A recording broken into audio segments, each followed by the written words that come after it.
Hello everyone, welcome back to my channel. So last క్లాస్లో మనము అంతర్దృష్టి అభ్యసనం ఏంటి ప్లస్ యత్నదోష పద్ధతికి అలాగే అంతర్దృష్టి అభ్యసనం యొక్క డిఫరెన్స్ ఏంటండి దాని గురించి అయితే నేర్చుకున్నాం కదా అండి. సో అంతర్దృష్టి అభ్యసనం అనేది మనకు గెస్టాల్ట్ వాదులు ఎవరు, ఎంతమంది ఉన్నారు, ప్లస్ వాళ్ళు అధ్యయనం చేసిన అంశాలు ఏంటి, ప్లస్ ఇంకొకటి మనకు కోహిలర్ రచించిన గ్రంథం ఏంటి, ఇవన్నీ కూడా మనం లాస్ట్ క్లాస్లో అయితే నేర్చుకున్నాం. టుడే క్లాస్లో వచ్చేసి పరిశీలన అభ్యసనము, సాంఘిక సాంస్కృతిక సిద్ధాంతము అలాగే వికాస సామీప్య మండలం జెడ్పీడి ఈ లెసన్ గురించి అయితే కంప్లీట్గా అయితే మనము క్లియర్ కట్గా ఈ వీడియోలో అయితే నేర్చుకుందాం. సో వీడియోని ఎక్కడ స్కిప్ చేయకోకుండా లాస్ట్ వరకు అయితే చూడండి. అలాగే మీకు నచ్చినట్టుగా అయితే మన ఛానల్ని లైక్ చేసి షేర్ చేసి సబ్స్క్రైబ్ చేయడం మాత్రం మర్చిపోకండి. సో క్లాసెస్ అనేవి ఇక మీదట రెగ్యులర్గా అయితే పోస్ట్ చేయకపోవచ్చు అండి. సో మీకు తెలిసిందే కదా, ఒకవేళ మేబీ నేను క్లాసెస్ అనేవి మీకు అందించాలనేసి ఉంటాను, బట్ టైం ఉన్నప్పుడైతే క్లాసెస్ అనేవి అప్లోడ్ చేస్తాను. అంతవరకు మనకు ప్రీవియస్గా ఉండే క్లాసెస్ ఏవైనా ఉంటే వాటిని చూడడానికి అయితే ట్రై చేయండి. సో మరి లేట్ చేయకుండా క్లాస్ అయితే స్టార్ట్ చేద్దాం. సో టాపిక్ ఏంటంటే మనకు సాంఘిక సాంస్కృతిక సిద్ధాంతము. సాంఘిక సాంస్కృతిక సిద్ధాంతం, ఈ సాంఘిక సాంస్కృతిక సిద్ధాంతాన్ని లేవ్ వైగాట్స్కీ ప్రతిపాదించారు. వైగాట్స్కీ ప్రతిపాదించిన సిద్ధాంతం ఏంటండి? సాంఘిక సాంస్కృతిక సిద్ధాంతము లేవ్ వైగాట్స్కీ ప్రతిపాదించారు. ఇంపార్టెంట్, ఇక్కడ మనకి ఇచ్చిన ప్రతి పాయింట్ కూడా ఇంపార్టెంట్ అండి. వాళ్ళకు తెలుసు కదా. సో సింపుల్గా షార్ట్ కట్లో మనకు నేర్చుకోవడానికి అనుకూలంగా బుక్ అనేది ప్రిపేర్ చేస్తారు. అండ్ ఇది ఎస్జిటి వాళ్ళు ఎవరైనా చూస్తున్నట్లయితే ఇది మీకు కూడా చాలా యూజ్ అవుతుందండి. ఒకరికి అని కాదు, మనకు ఒక చాప్టర్ స్కిప్ చేయడం తప్ప అంతా కూడా సేమ్ టు సేమ్. సో మీరు కూడా యూజ్ చేసుకోవచ్చు. అండ్ స్కూల్ అసిస్టెంట్ వాళ్ళకు కూడా వెరీ యూస్ఫుల్ క్లాస్ ఇది అయితే. సో మనకు సాంఘిక సాంస్కృతిక సిద్ధాంతాన్ని ప్రతిపాదించింది ఎవరంటే లేవ్ వైగాట్స్కీ ప్రతిపాదించారు. ఉద్దీపన ప్రతిస్పందనల మధ్య బంధం అనేది ఏర్పడడం వల్ల అభ్యసనం అనేది జరుగుతుందనే ప్రవర్తనవాదుల వాదాన్ని వ్యతిరేకించి అనుభవాల ద్వారా జ్ఞాన నిర్మాణం జరుగుతుందని పియాజే వైగాట్స్కీ తెలిపారు. ఇక్కడ మనకు చూసుకున్న లాస్ట్ వీడియోస్లో ప్రవర్తనవాదుల గురించి అయితే మనం నేర్చుకున్నాం కదా. అందులో వాళ్ళు ఏమన్నారంటే ఉద్దీపన ప్రతిస్పందనల మధ్య బంధం ఏర్పడడం వల్ల అభ్యసనం అనేది జరుగుతుంది. ఉద్దీపన ప్రతిస్పందనల మధ్య అభ్యసనం అనేది జరుగుతుంది అనేసి ప్రవర్తనవాదులు చెప్పారు కదా. వాళ్ళని వ్యతిరేకించి అనుభవాల ద్వారా జ్ఞాన నిర్మాణం జరుగుతుందనేసి పియాజే వైగాట్స్కీ తెలిపారు. అనుభవాల ద్వారా జ్ఞాన నిర్మాణం జరుగుతుందని పియాజే అలాగే వైగాట్స్కీ తెలిపారు. పిల్లలు ఎప్పుడు కూడా తమంతట తాముగా తమకు తెలిసిన పూర్వ జ్ఞానాన్ని ఉపయోగించుకొని ప్రస్తుత అనుభవాలతో నూతన విషయం ఆవిష్కరించుకోవడానికి జ్ఞాన నిర్మాణం అంటారు.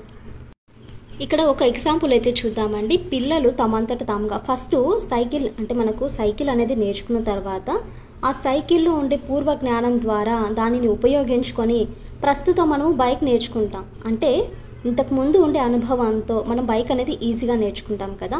ప్లస్ ఇంకొకటి ఏమీ లేకుండా మనము ఫస్ట్ సైకాలజీ కొద్దో గొప్ప నేర్చుకుని వెళ్ళి ఉంటాము. రేపు మనం కోచింగ్ సెంటర్కి వెళ్ళాం అనుకోండి, అక్కడ మనకు ఇక్కడ నేర్చుకున్న జ్ఞానం అక్కడ మనకు ఉపయోగపడుతుంది.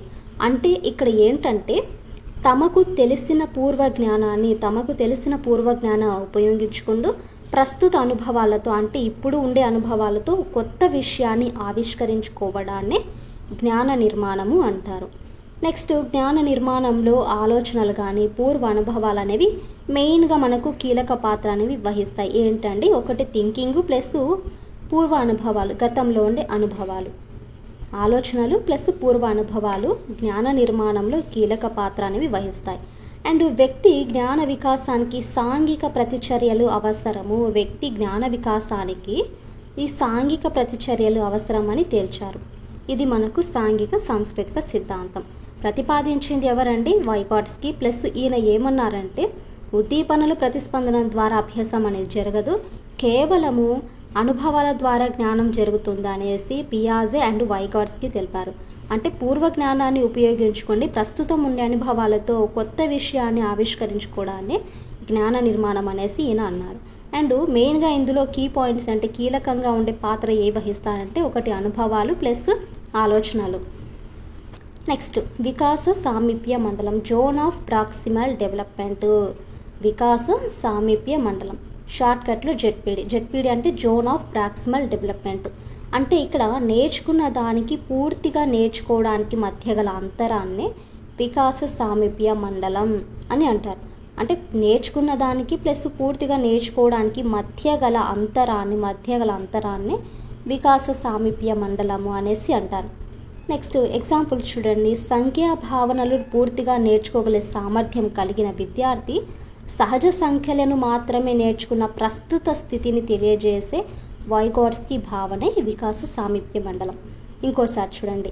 ఇక్కడ సంఖ్యా భావనలు పూర్తిగా నేర్చుకోగలిగే ఎబిలిటీ కలిగిన ఒక అబ్బాయి ఇక్కడ సహజ సంఖ్యలను మాత్రమే నేర్చుకున్న ప్రస్తుత స్థితిని తెలియజేసేదే వైగోట్స్కీ భావన. ఇదే మనకు వికాస సామీప్య మండలం.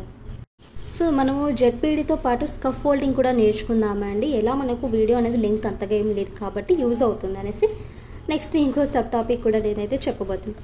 టాపిక్ ఏంటంటే స్కఫోల్డింగ్ అంటే వికాస సామీప్య మండలాన్ని అధిగమించడానికి అందించే సహకారాన్నే స్కఫోల్డింగ్ అంటారు. వికాస సామీప్య మండలాన్ని అధిగమించడానికి అందించే సహకారాన్ని స్కఫోల్డింగ్ అంటారు. అంటే సంఖ్యా భావనలను పూర్తిగా నేర్చుకోగలిగే సామర్థ్యం కలిగిన విద్యార్థి సహజ సంఖ్యలను మాత్రమే నేర్చుకున్నాడు.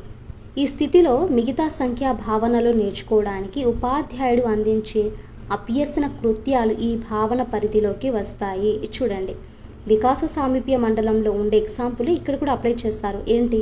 సంఖ్యా భావనలను పూర్తిగా నేర్చుకోగలిగే ఎబిలిటీ కలిగిన ఒక అబ్బాయి సహజ సంఖ్యలను మాత్రమే నేర్చుకున్నాడు, అవునా?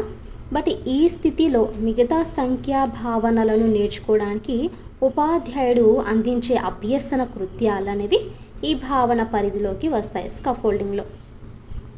సామాజిక ఇంధనాలు మనకు సమాచార సాధనాల వల్ల వికాస సామీప్య మండలాన్ని అధిగమించడాన్నే సోషల్ స్కఫోల్డింగ్ అంటారు. సామాజిక సాధనాలు ప్లస్ సమాచార సాధనాల వల్ల వికాస సామీప్య మండలాన్ని అధిగమించడాన్నే సోషల్ స్కఫోల్డింగ్ అంటారు. ఇన్స్ట్రక్షనల్ స్కఫోల్డింగ్ అను భావనలను ఉపయోగించింది ఫస్ట్ బ్రూనరు ఏం ఉపయోగించారంటే ఇన్స్ట్రక్షనల్ స్కఫోల్డింగ్ అనే భావనను ఈయన ఉపయోగించారు. అండ్ వైగోట్స్కీ ప్రకారం చూసుకుంటే శిశువు మార్గదర్శకులుగా తోడ్పడే ఎవరంటే ఇక్కడ శిక్షణ పొందిన సమవయస్కులు. వైగోట్స్కీ ప్రకారం శిశువులకు మార్గదర్శకులుగా ఎవరైతే తోడ్పడతారంటే శిక్షణ పొందిన సమవయస్కులు. అలాగే శిక్షణ పొందిన వయోజనులు కానీ, ట్యూటర్స్ పాత్ర వహించే వయోజనులు కానీ, శిక్షణ పొందిన ఉపాధ్యాయుడు, అధిక జ్ఞానం కలిగిన ఇతరులు, సామాజిక మాధ్యమాలు, కంప్యూటర్, ఇంటర్నెట్ ఇవన్నీ కూడా శిశువుకు మార్గదర్శకాలుగా తోడ్పడాలి. ఎవరి ప్రకారం అంటే వైగోట్స్కీ ప్రకారం. అంటే ట్రైనర్స్గా ఉండే వాళ్ళ యొక్క ఏజ్ వాళ్ళు కానీ, లేకుంటే ఆ ఏజ్ ఈక్వల్గా ఏజ్ కంటే కొద్దిగా వయోజనులు కానీ, లేకుంటే ట్యూటర్స్ మనకు ట్యూషన్స్లో చెప్తారు కదా వాళ్ళ యొక్క పాత్ర కానీ, ప్లస్ ఎవరైనా ట్రైనింగ్ తీసుకున్న టీచర్స్ కానీ, ఎక్కువగా నాలెడ్జ్ ఉన్న వేరే వాళ్ళు కానీ, సామాజిక మాధ్యమాలు మన ఇంటర్నెట్ అలా ఉంటుంది కదా.